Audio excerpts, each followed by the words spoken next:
If you're ready to learn what you just saw, then strap yourselves in because that is exactly what is happening today. Hello guys, welcome back to the channel and welcome to a slightly different style of video to the normal stuff that I've done. Some of the viewers that have been watching me for a while might think, but Cavan, you hate tutorials, how can you possibly reveal magic on your channel? What's happened to you? Recently, my whole idea of magic has moved less away from the actual effect and more towards the method. I think that sometimes methods are far more interesting than the tricks that the method does, if that makes any sense. For instance, recently on my YouTube channel, I have been openly demonstrating the second deal, because I believe the act of showing the second deal is far more interesting than any of the tricks that the second deal can do. Why am I going to hide the method to make it less impressive? Surely if it's more impressive if I just show you how it's done, then I'm just going to do that. Magic is all about entertainment at the end of the day. If the method is entertaining, I'm going to show you how it's done. And so today,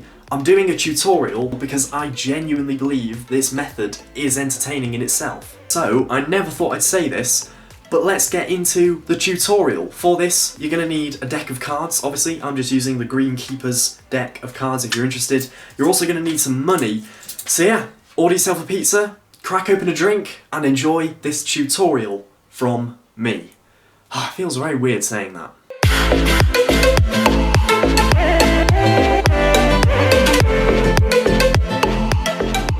Now, a second ago I did just lie. I said all you're going to need is a pack of cards and some money because I wanted to build up the actual method just a little bit more. So when I said order a pizza, that wasn't just me saying order a pizza to enjoy this video.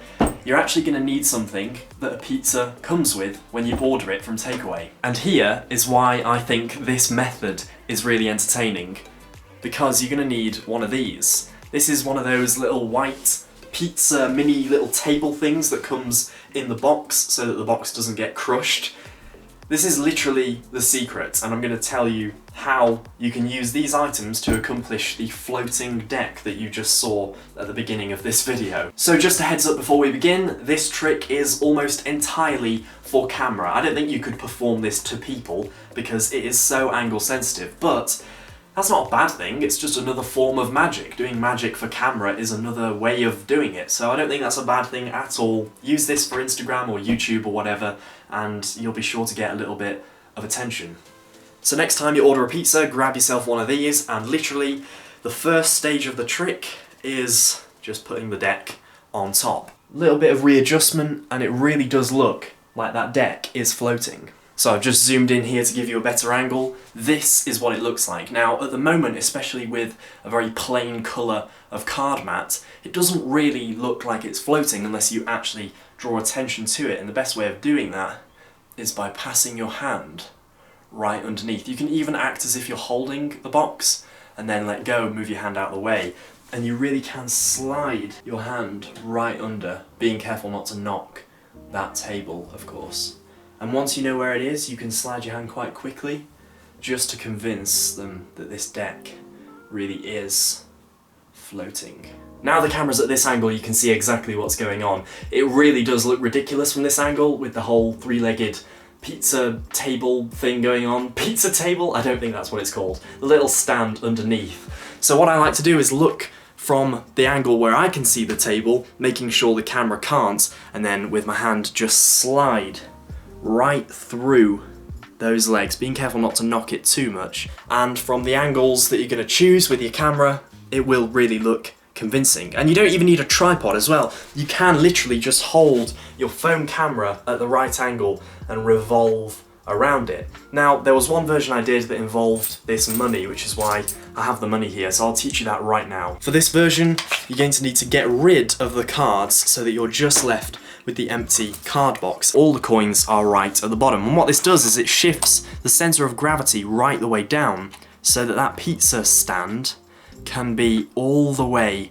at the end. I'll show you from the side here. So in the version I'm showing you right now, that camera just revolves around and looks as if it's showing underneath the card box to a ridiculous extent, which really emphasizes the fact that this box is floating. When it's filmed at the right angle, Now, when I was playing around with these ideas, I actually found that you can do a little balancing trick. With the money at the bottom of the card box, you can take the box like so and balance it very, very convincingly on the edge. I mean, that just looks completely bizarre. So this right here is something I've just created using the very same principle. So at a magic gig, if you wanted to, you could make this arrangement in sort of slow motion simply by placing the cards one by one. Now, if you want to know the exact sort of number of coins that are in each of these, I'll go through it right now. But even knowing how this is done, just looking at it is just so weird. Like, I just can't, your brain just can't get its head around what's going on. Did I just say your brain can't get its head around what's going on?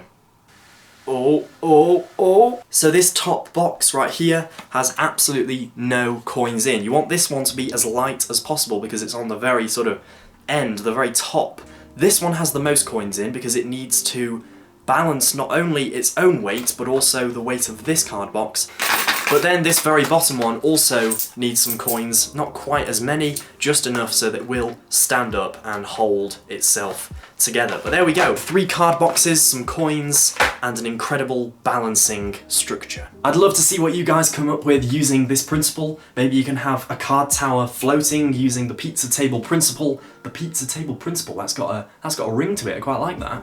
So this has been my first ever YouTube magic tutorial, if this is even a tutorial. I don't know, it's just a weird, funny thing that you guys can try out. And if you want to, send me some videos of it, cavanboothmagic@gmail.com is right there if you want to send me anything, really, questions, comments, things that you want to discuss. I am open to talk using that email address. And another email address that you need to remember is onlinemagictournament@gmail.com, because that competition is still going. It's edging nearer and nearer, and there is still time to enter. All you need to do is send a 30-second or less video clip to that email address to be part of the competition. There will be prizes for the 1st, 2nd and 3rd place, so take part, join today. It's going to be a big thing. Yeah, really excited for that actually. I really hope you enjoyed this video, and if you did, make sure to click the thumbs up. Just one actually, you can't do 2. If you have 2 accounts, then you can do, what am I saying? And if you're new to the channel and you want to see more content like this, I might continue to do things like this. I really enjoyed making this video actually. So subscribe to the channel and future videos will be heading your way. A whole summer of exciting new video content from myself is heading your way, so stick around for that, and I will see you in the next video.